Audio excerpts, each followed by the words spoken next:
Brajesh sir की ओर से सभी छात्र छात्राओं को हार्दिक शुभकामना। दोस्त, अभी बीपीएससी प्री आप लोग भरे भी होंगे और बहुत ऐसे लोग हैं जो हर सब्जेक्ट जीएस का अच्छा रखते हैं, लेकिन बिहार और हम लोग का सबसे बड़ा समस्या स्टूडेंट का होता है करंट अफेयर्स का। तो दोस्त, ये सर्वोदय आईएएस आपके सामने करंट अफेयर्स लेकर हम लोग आ रहे हैं। आप लोग भी मेहनत थोड़ा दोस्त करने के लिए प्रयास करेंगे तो हम लोग भी आप लोग के लिए अहम प्रयास और अथम मतलब हम लोग भी मेहनत करने के लिए आप लोग के लिए तैयार रहेंगे दोस्त। तो चलिए, हर दोस्त कोई पॉलिटी, हिस्ट्री, ज्योग्राफी या जो भी जीएस का सब्जेक्ट है कहीं ना कहीं लोग पढ़ते हैं, लेकिन हर स्टूडेंट का एक समस्या बन जाता है करंट अफेयर्स का मुद्दा। और आपको पता होगा कि बीपीएससी का जो एग्जाम है दोस्त, उसमें करंट का मुद्दा आपका सबसे बड़ा मतलब आपका पॉइंट रखता है। ये मत समझिएगा कि जीएस हर बीपीएससी का स्टूडेंट लोग पढ़ते हैं, लेकिन अगर हम लोग का मार्किंग जो होता है, हम लोग का जो स्कोरिंग होता है, जो हम लोग मेरिट लिस्ट में जाते हैं, वो आपको हर सेक्टर के क्वेश्चन पर आपको उस हिसाब से आपको आता है। तो हम लोग का करंट अफेयर्स से काफी क्वेश्चन को परीक्षा में नहीं छोड़ना है और करंट अफेयर्स के क्वेश्चन को भी इजी वे में बनाना है, उतना ही इजी वे में बनाना है जितना इजी वे में एक पॉलिटी, हिस्ट्री और ज्योग्राफी का क्वेश्चन का आप सोल्व करते होंगे दोस्त। तो चलिए, हम लोग आपके सामने विद्यमान है। आज से शुरुआत आप लोग का, हम लोग का सर्वोदय आईएएस आपके सामने हम लोग का करंट अफेयर्स का आपके पास क्लास लेकर आ रहे हैं ब्रजेश सर। दोस्त, अगर अच्छा लगेगा तो कमेंट सेक्शन पर जरूर कमेंट कीजिएगा और सॉल्यूशन का डिस्कशन, आप बहुत डिस्कशन देखना प्रयास कीजिएगा और उसको अधिक से अधिक आप जरूर देखने का प्रयास कीजिएगा। चलिए, 2024 के बीपीएससी पीटी एग्जाम के लिए कौन कौन सा मुद्दा आपका इंपोर्टेंट परीक्षा में साबित हो सकता है, ये मुद्दा को लेते हुए हम लोग थोड़ा सा अपना स्क्रीन की ओर चलेंगे और देखेंगे दोस्त करंट अफेयर्स। आपको पता भी होगा बीपीएससी 2024 प्रीलिम्स यानी बीपीएससी 2024 के लिए सिलेक्टेड आपका प्रश्न लगाया गया है और हर एक प्रश्न पर आपके लिए हम लोग का इतना मेहनत करते हैं, गहन करते हैं, रिसर्च करते हैं, खोजते हैं कि मेरा स्टूडेंट को किसी भी टॉपिक के बाद अगर इधर अगल बगल से भी कोई क्वेश्चन दे तो मेरा स्टूडेंट उसको बनाने में सक्षम हो। तो चलिए दोस्त, अब हम लोग चलेंगे अपना सेशन की ओर। करंट अफेयर्स का मुद्दा किस तरह से, और बीपीएससी नहीं, किसी भी प्रतियोगिता परीक्षा के लिए दोस्त आप लोग का पता होगा कि किसी भी प्रतियोगिता परीक्षा में करंट अफेयर्स से क्वेश्चन पूछे जाते हैं। तो जब आप बीपीएससी लेवल के करंट अफेयर्स को हैंडल करने लगिएगा दोस्त, तो आपको छोटा छोटा परीक्षा में अगर किसी भी तरह का करंट अफेयर्स होगा तो आपको कोई परेशानी नहीं होगी। तो चलिए, सारे एग्जाम वाले लोग जरूर इस पर ध्यान देंगे।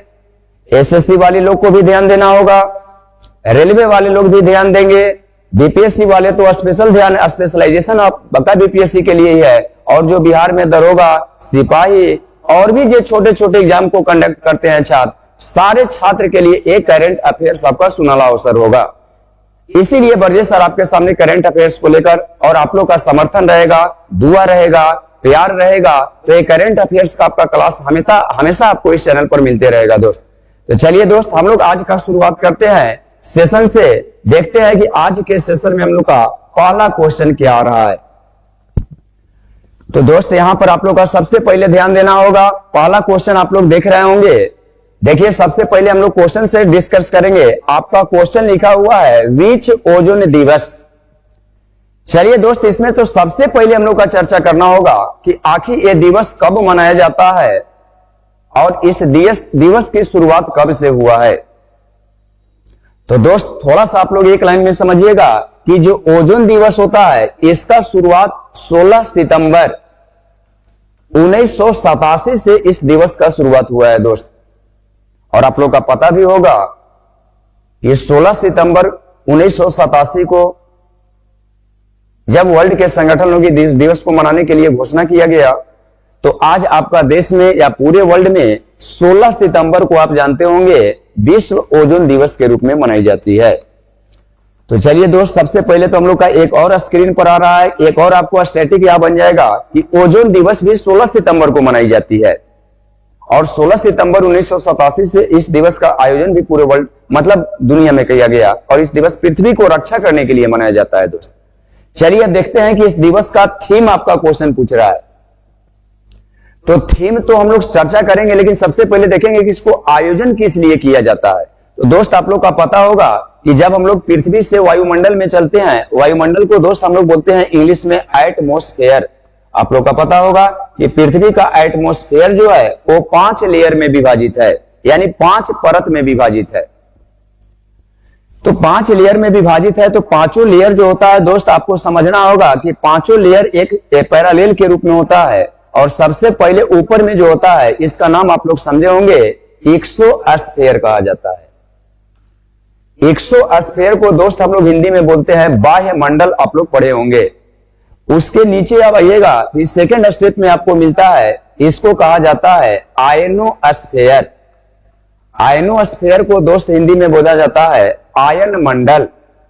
जब उसके नीचे आइएगा तो ये जो परत हम लोग का होता है, इस परत को कहा जाता है मेसोस्फीयर। मेसोस्फीयर को दोस्त बोला जाता है मध्य मंडल। इसी में सबसे अधिक ओजोन गैस की प्रधानता होती है। आप लोग का पता होगा कि ओजोन गैस जो है ये सूर्य के सबसे खतरनाक किरण पराबैंगनी किरण को अवशोषित कर लेता है। अगर सूर्य का पराबैंगनी किरण दोस्त अगर पृथ्वी पर पहुंच जाए तो हम लोग का जितना भी मानव है कैंसर और त्वचा रोग से पीड़ित हो जाएंगे। और कैंसर रोग जो होता है आप लोग का पता होगा कि कैंसर रोग कितना खतरनाक रोग है, और इस रोग से बचाने का हम लोग का काम समझिए कि पृथ्वी का एक लेयर ही कर देता है, और वह लेयर आपका यही लेयर कहलाएगा मेसोस्फीयर, मध्य मंडल। क्योंकि मध्य मंडल में ही ओजोन गैस पाई जाती है, और ओजोन गैस जो पाई जाती है मध्य मंडल में, याद रखिएगा कि ओजोन गैस का आप लोग पढ़े भी होंगे कि इसका गंध सड़े हुए मछली के समान होता है। और ओजोन गैस जो होता है सबसे बड़ा फीचर आपको याद रखना होगा कि सूर्य के पराबैंगनी किरण को एक्सेप्ट कर लेता है और शोषित कर लेता है, और उसको पृथ्वी पर पहुंचने से रोक देता है। तो जब सूर्य के पराबैंगनी किरण को और शोषित करके पृथ्वी पर जाने से रोकता है, इसका मतलब दोस्त आप लोग समझे होंगे कि ये पृथ्वी को रक्षा करने का काम करता है। और पृथ्वी को रक्षा करने वाला यही लेयर होता है जिसका नाम है मेसोस्फीयर। इसी को हिंदी में मध्य मंडल कहा जाता है।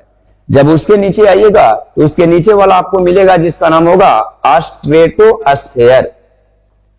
स्ट्रेटोस्फीयर के मतलब होता है दोस्त समताप मंडल। एरोप्लेन ये सब जो होता है इसी मंडल में हम लोग उड़ाते हैं, क्योंकि एरोप्लेन उड़ाने के लिए धूल कण और जलवाष्प आप लोग ज्योग्राफी में से पढ़े होंगे।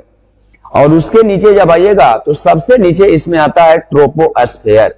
तो सबसे पहले तो आपको समझना होगा इसका नाम होगा मेसोस्फीयर, इसका नाम होगा आयनोस्फीयर, और इसका नाम होगा दोस्त एक्सोस्फीयर। तो आपको समझना होगा कि पृथ्वी का जो लेयर है, पृथ्वी का जो वायुमंडल है, एटमॉस्फेयर है, वो 5 परत में विभाजित है। और 5 लेयर में एक लेयर ऐसा है जो पृथ्वी को सुरक्षा करने का काम करता है। सबका अपना डिस्टेंस होता है दोस्त। ट्रोपोमंडल का डिस्टेंस याद रखिएगा, अगर एवरेज में देखिएगा तो 14 किलोमीटर माना जाता है। अगर विषुवत रेखा पर जाते हैं तो 18 किलोमीटर, अगर ध्रुवीय क्षेत्र में जाते हैं 8 किलोमीटर। स्ट्रेटोस्फीयर का अगर ऊंचाई पृथ्वी से देखा जाता है तो इसका ऊंचाई 32 किलोमीटर माना जाता है। अगर मेसोस्फीयर का ऊंचाई देखिएगा तो इसका ऊंचाई पृथ्वी से 80 किलोमीटर माना जाता है। अगर आयनोस्फीयर का ऊंचाई देखिएगा तो इसका ऊंचाई पृथ्वी से 640 किलोमीटर का माना जाता है। अगर एक्सोस्फीयर देखिएगा तो इसका ऊंचाई पृथ्वी से 640 किलोमीटर से अधिक माना जाता है। यानी हर लेयर का अपना अपना दोस्त डिस्टेंस होता है, रेंज होता है। तो सिर्फ आपको समझना है कि इसमें एक लेयर है जो पृथ्वी को रक्षा कर रहा है, वो मध्य मंडल है। और मध्य मंडल भी पृथ्वी को रक्षा इसलिए कर रहा है क्योंकि इसमें आपको पता होगा ओजोन गैस की प्रधानता होती है। ओजोन गैस सूर्य के पराबैंगनी किरण को अवशोषित कर लेता है। अभी आप लोग का पता होगा कि इसमें भी डेंजर जोन हो रहा है। मेसोस्फीयर में भी आपको घटना घट रहा है कि ओजोन के जगह पर इसमें सीएफसी का मात्रा बढ़ रहा है।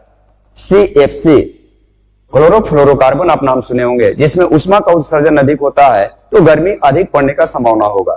ये रीजन यह हो रहा है कि आप लोग पढ़े होंगे ग्रीन हाउस प्रभाव।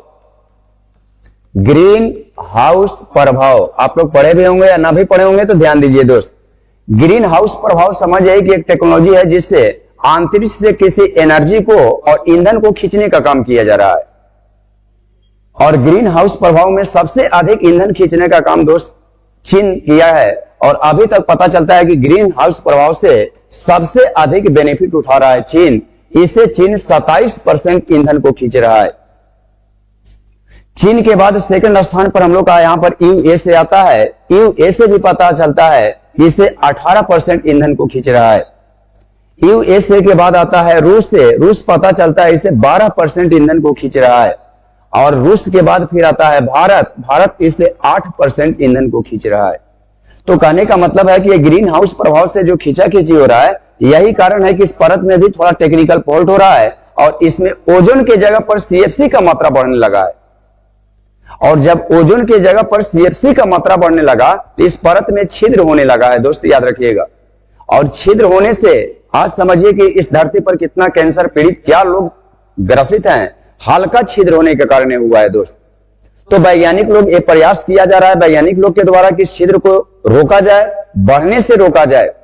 अब तो जो हो गया संभव नहीं है रोकना, उसको बंद करना, लेकिन जो छिद्र का आकार बढ़ रहा है उसको बढ़ने न दे, इसके लिए वैज्ञानिक प्रयास कर रहा है। और इसी को बढ़ावा देने के लिए एक दिवस का आयोजन की जाती है, ओजोन दिवस 16 सितंबर को।